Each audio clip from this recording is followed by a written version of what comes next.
വൈഷ്ണവി. വടക്കൻ പാട്ടിന്റെ ചരിത്രത്തിൽ മലയാളി ഇന്നും അഭിമാനത്തോടെ ഓർക്കുന്നു ഈ ധീരവനിതയെ.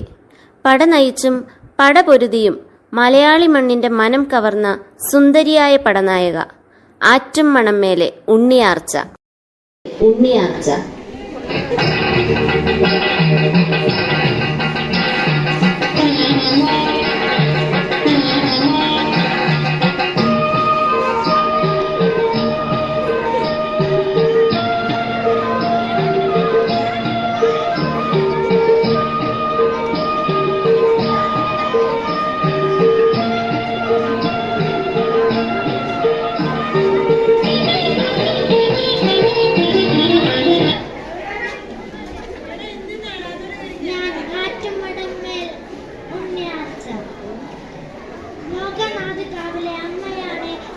പറയുന്നവരോട് മറുപടി